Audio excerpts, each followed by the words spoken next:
Meu nome é Luiz Calanca, eu vim aqui para a Galeria do Rock em 1978. Eu era farmacêutico, tinha 24 anos, 25, e 24 ou 25. E a minha mulher, ela não concordou ao princípio, né? E falou, o cara pirou mesmo, vai abrir uma loja de disco, porque eu achava que eu entendia de música, né? Hoje passaram-se 37 anos, aí eu descobri que eu não sei nada, estou aprendendo todo dia um pouquinho. Bem, eu nasci em Flórida Paulista, no noroeste de São Paulo, depois de Bauru, Marília, Damantina, aquele lado lá, perto, já quase da divisa de Mato Grosso. E eu vivi lá até os 13, 14 anos. A minha infância na minha cidade não tinha teatro, essas coisas. O teatro de caipira é o circo, então a minha vida era praticamente entrar por baixo do pano no circo, passar pelo vitrô do banheiro no cinema. E a nossa cultura era essa, de ver os circos teatro, as touradas que ia na nossa cidade. Então eu tive acesso a... E talvez eu passei a gostar de música aí, né? Porque eu via todas as músicas sertanejas, aqueles sertanejos de raízes, né? Dupla de violão e viola, que ia tocar nos circos que tinha constantemente na minha cidade.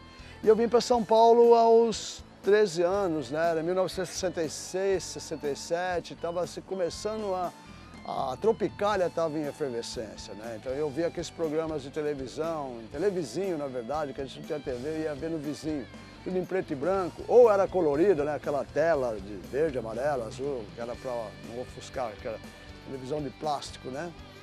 E eu vi os programas do Blota Júnior, eu vi o Caetano Veloso cantando Tropicália, e aquilo foi realmente uma tijolada na minha cabeça, né? Porque tinha aquela cultura interiorana, de ver aquelas músicas sertanejas, né? Que falavam das temáticas da terra, da colheita frustrada, aquela coisa que normalmente tem na música caipira, do boi. E aqui não, né? Era uma coisa, uma poesia já mais maluca mesmo para minha cabeça. Então foi uma tijolada e eu passei a apreciar muito a Tropicália, a começar a comprar discos dessas paradas aí. Eu, na verdade, quando a minha filha nasceu, a Carolina, na verdade minha mulher estava grávida ainda e eu já estava me preocupando em ter que comprar enxoval de bebê, né? Essas coisas de berço, mamadeira, fralda, essas coisas. Eu não tinha onde cair morto, cara. Tinha o sapato furado, o jaleco rasgando já, sempre velho. E muito disco, porque eu fazia bailinhos, né, no fim de semana e eu tive que sacrificar alguns discos. Aí eu peguei alguns que eu estava dando um certo desprezo para eles e levei no Roberto Stanganelli lá, o sanfoneiro, da Casper Libero 466. Então a loja dele é enorme, né, tem uns 100 metros de profundidade lá, o atendente me pegou, me levou lá no fundo e botou meus discos numa balança assim, pá, ó, te dou 15 mil cruzeiros por isso. E eu, estava precisando de dinheiro, aceitei, né? E era mais ou menos um volume assim, né? Mais ou menos, sei lá, mais ou menos isso.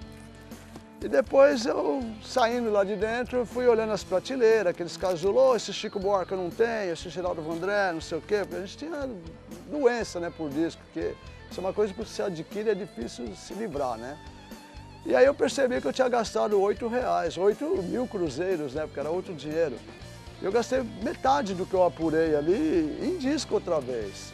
E aí eu voltei com tantinho assim para casa e falei, eu me dei conta do péssimo negócio que eu fiz. E ali mesmo, olhando uma tabela de preços de disco, que era da Associação dos Varejistas de Discos e Afins, eu acabei de ler aquilo e falei, que barato. Aí já bateu o nome, Baratos Afins, falei, pô, esse nome é legal, vou abrir uma loja de disco. Aí cheguei em casa e contei para minha mulher, falei, eu vou abrir uma loja de disco, porque é de disco que eu entendo. Da loja até a minha casa, eu formatei toda a minha intenção na cabeça para falar para ela, né? E ela foi lá falar com a mãe dela, aquele barrigão lá, falou assim, mãe, ele pirou mesmo, se não der certo o nosso casamento, eu vou voltar a morar com a senhora, não sei o que e tal. E graças a Deus meu negócio deu certo, né? Tanto é que hoje ela trabalha comigo, aliás, eu acho até que eu estou me sustentando aqui porque ela quebra o maior galho aqui mesmo, né? A minha filha já é a minha sócia, que o cônjuge hoje não pôde mais ser sócio. Então nós estamos aqui trabalhando em família. Meu irmão está comigo já desde que eu abri, que é o Carlos. E os meus funcionários, o mais novinho aí, tem 16 anos comigo, né? Eu tenho funcionário de 25 anos, tudo. Então aqui é uma grande família.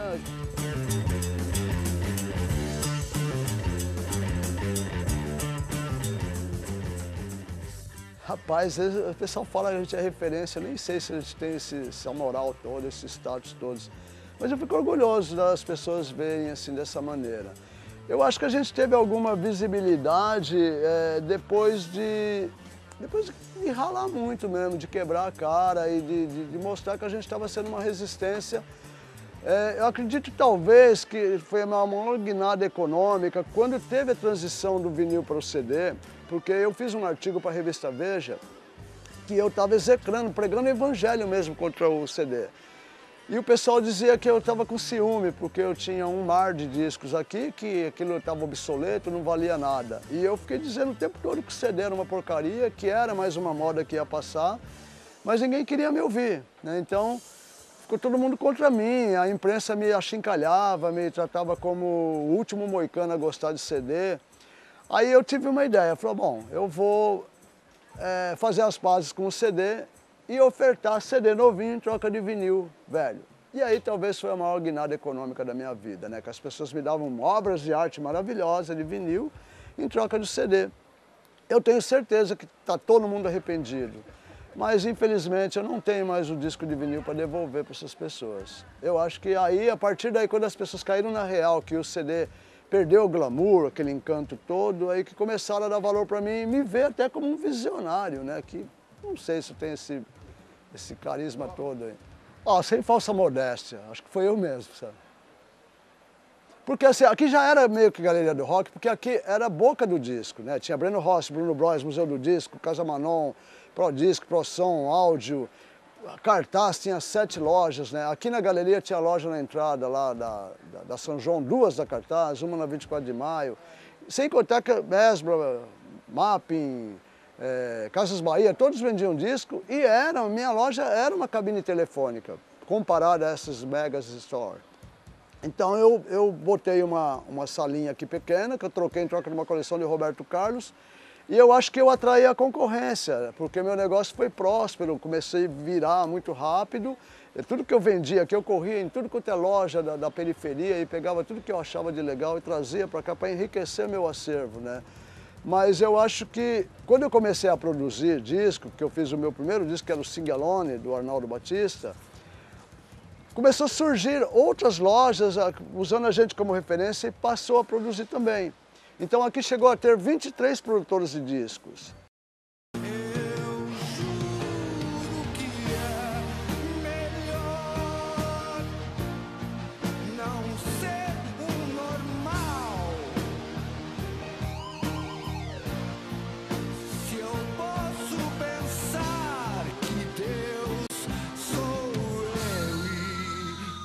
Eu acho que aqui é um lugar ideal para fazer pequenos shows, né?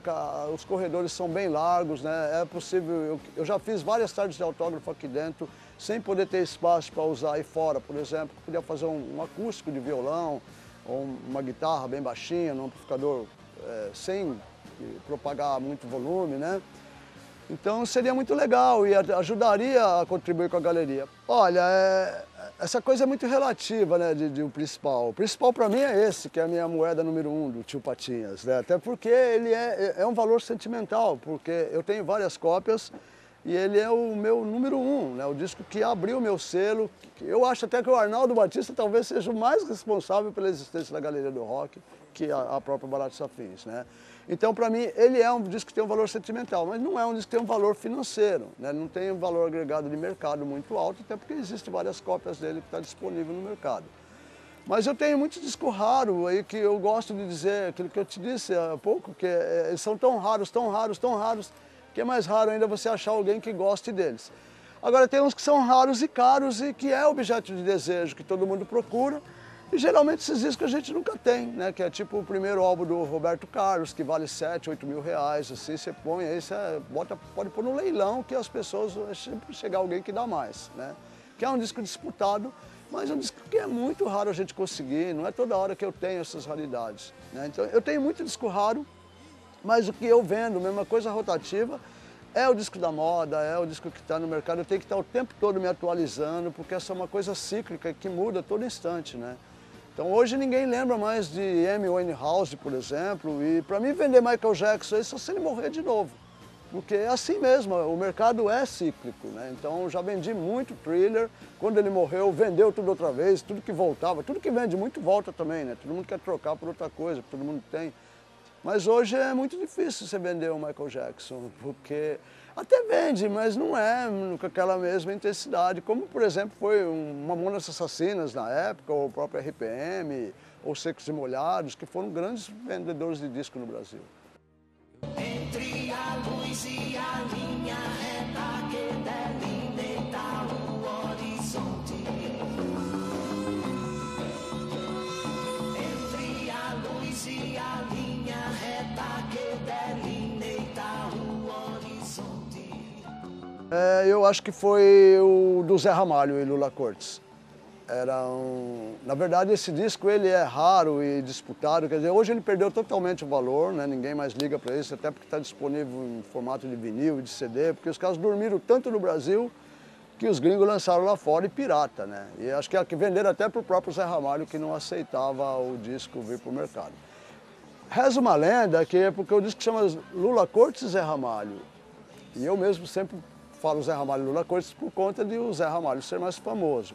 E acho até que por conta disso é que o disco nunca saiu, porque o cara queria inverter a ordem do disco, botar o nome dele primeiro. Pelo menos é o que falam por aí. Mas de toda mentira tem um pouco de verdade, né? A gente tem que acreditar um pouco. Com sua barba vermelha desenha no peito a pedra do encargo. Antigo? Rapaz, isso é uma resposta difícil para mim, até porque vira e mexe eu fico encontrando coisas raras e antigas. Esse rapaz, por exemplo, que estava aí querendo o disco do Clevers, algum tempo atrás tem um instituto lá do exterior, né, que estava pesquisando, fizeram matéria aqui pelo Brasil todo. Ele chegou aqui e viu um disco do Clevers, que era exatamente esse que ele estava procurando. Twist, né, com os The Clevers. E ele ficou tão fascinado pelo disco, só que o disco estava tão raro, ele era realmente antigo, que eu dei para ele, né? Fiquei com vergonha de cobrar algum valor por aquilo, porque ele não estava em boas condições, né? Mas ele ficou fascinado pela capa e ele fez uma publicidade com aquilo que hoje o disco ele é disputado a tapa lá fora, né? Por conta de ser um disco raro na mão dele que nem ele tinha uma cópia legal. E ele divulgou como um produto muito bacana e realmente hoje as pessoas procuram. Esse rapaz não está procurando, provavelmente deve ter lido o artigo do rapaz aí.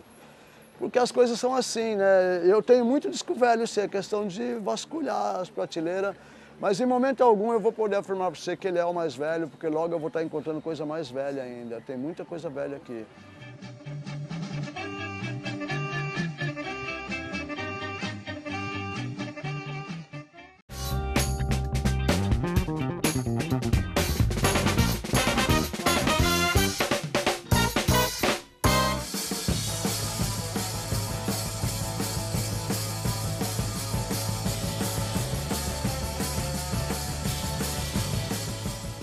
Olha, os brasileiros costumam voltar sempre, né? Mas os gringos não, mas os gringos geralmente faz questão de vir, como os argentinos aqui hoje, né? Do The Founders.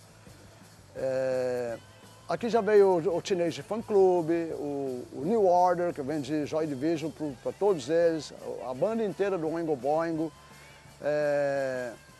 Black Vomit, Jello Biafra, Eric Burdon. Eric Burdon, inclusive, fez uma música e me cita na música, né? Que era uma parceria com o Marcelo Nova.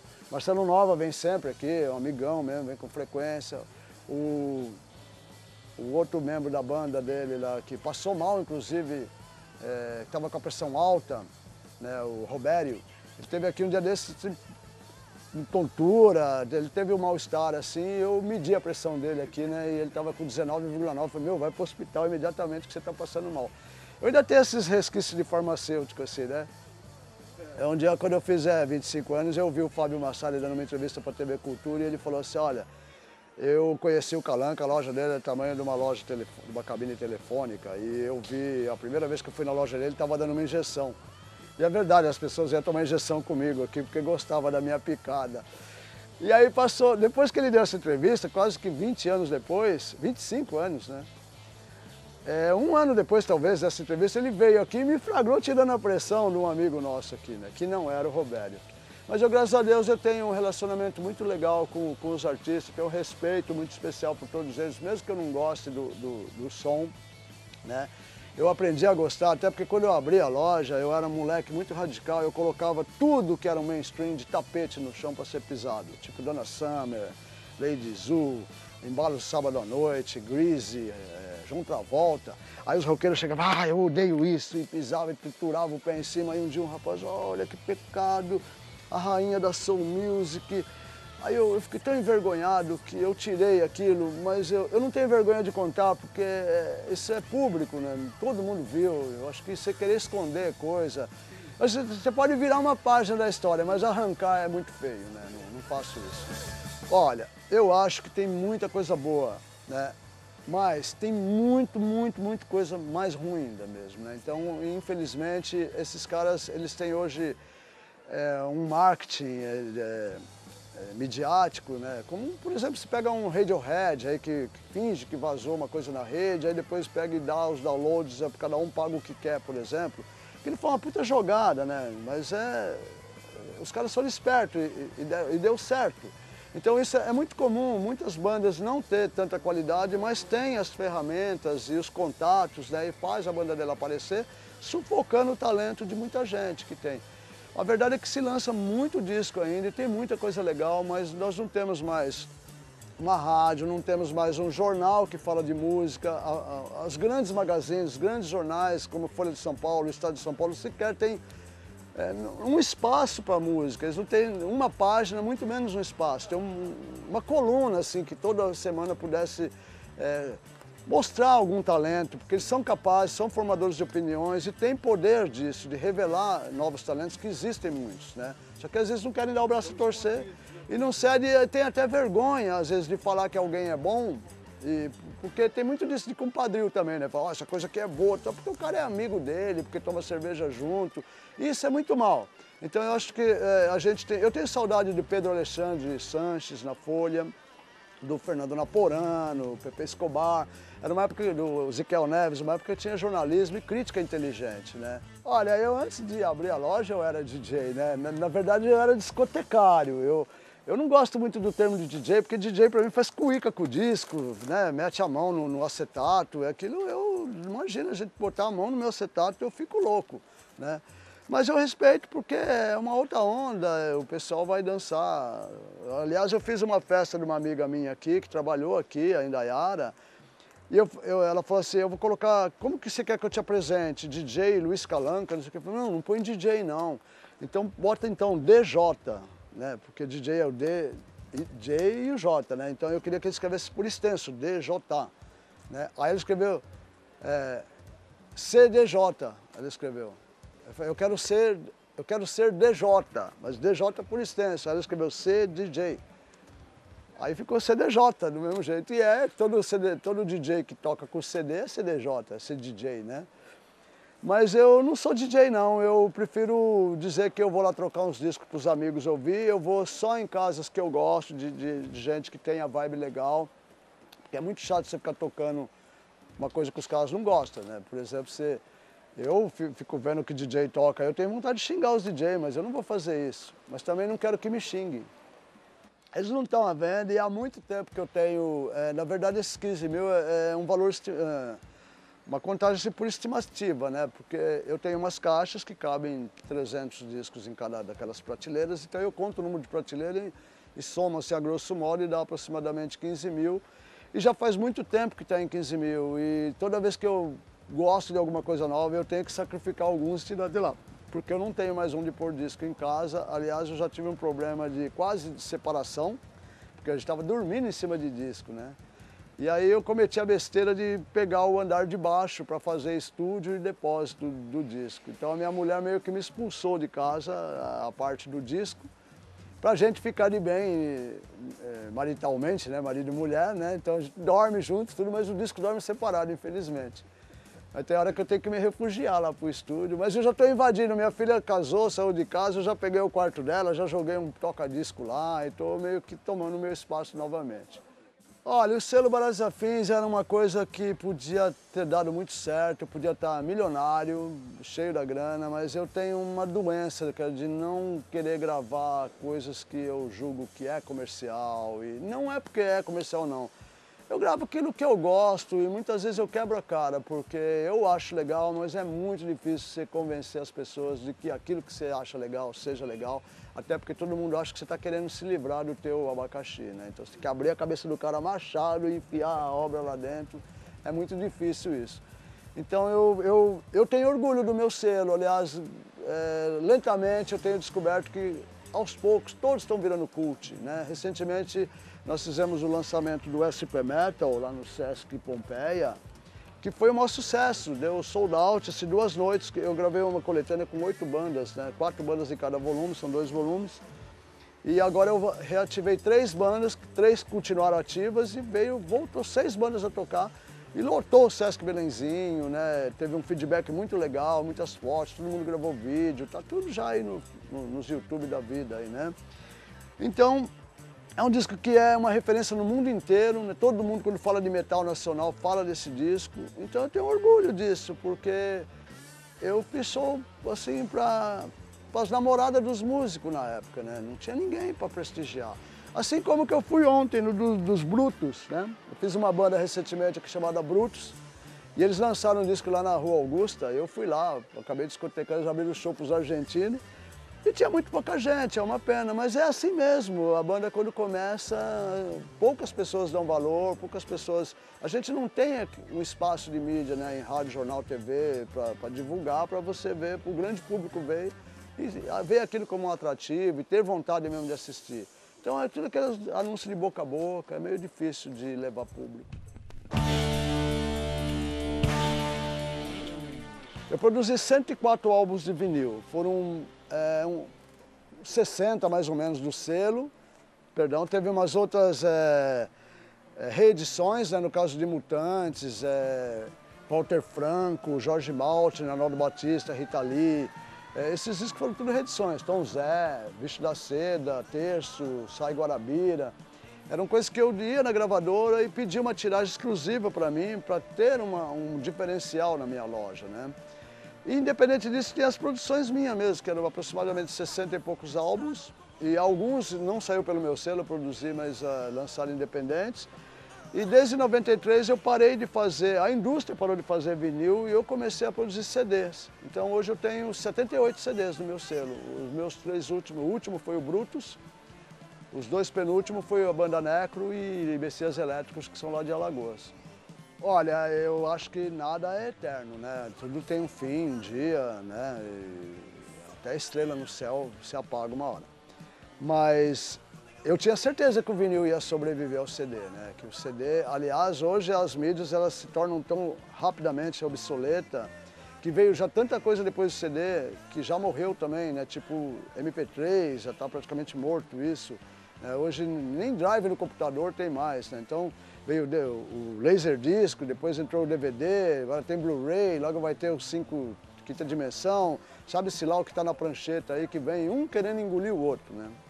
Então eu vejo as mesmas coisas nas mídias sociais. A minha sobrinha, inclusive, um dia colocou uma observação que eu achei muito bacana, que ela falou assim, eu tenho LinkedIn, Orkut, MySpace, Facebook, não sei o quê. Quando eu morrer, eu quero que minha lápide esteja escrito, enfim, offline. E é uma verdade, né? Porque tudo, uma coisa vem para engolir a outra o tempo todo. E o vinil ele teve uma sobrevida, até porque as fábricas do Brasil fechou, quando a poluição voltou a produzir, deu-se aquele auê, né? Que eu nem acho que é uma volta do vinil, e sim a morte do CD, né? Anunciada, por exemplo. Mas não dá para prever que tudo vai ser para sempre, né? Eu curto Baratos Afins, aliás, já me gozaram disso, meu cunhado fala, você não sai daí, não tira férias. Minha mulher tirou férias 3 vezes, minha filha umas 4, 5 e eu não saí nenhuma vez, né? Agora, não é porque eu quero, eu não tenho vontade de ir lá tomar picada de inseto no Amazonas, sabe? Subir até a pousada do Rio Quente, subir montanha, sabe? Chega lá em cima e fala, pô, e aí, tira uma foto e desce. Eu não curto muito isso não, sabe? Eu gostaria de ter acesso a lugares, assim, que eu chegasse comodamente, assim, de helicóptero, descesse ali um pouquinho, fosse embora, mas você ficar caminhando, dias para ir lá em Machu Picchu, chegar lá em cima, né? Ficar mascando coca para suportar a temperatura e depois descer, ou a pressão, né? Não é muito meu barato, então, mas também não é generalizando que é só baratos afins. Eu gosto muito de ir para a minha chácara, porque lá eu pego no rastelo, na enxada, na foice, e faço coisas, eu mexo na terra, planto coisas, eu gosto disso mesmo, me faz bem. Gosto de visitar os amigos, gosto muito de ir a shows, gosto de ir nos Sescs, Centro Cultural, de vez em quando. Geralmente eu vou quando tem uns shows bacanas, que eu gosto, né? Mas vou nas baladas à noite, frequento casa noturna, vou ver alguma banda tocar, às vezes eu vou discotecar. Gosto de tocar para meus amigos, ouvir, selecionar uma seleção bacana e convidar os caras para ouvir. É o meu barato, eu gosto de São Paulo, amo São Paulo. Isso aí, no Estadão de madrugada, comer um sanduíche, coisas assim. São Paulo tem muitas opções, né? Tem muita coisa para se ver aqui.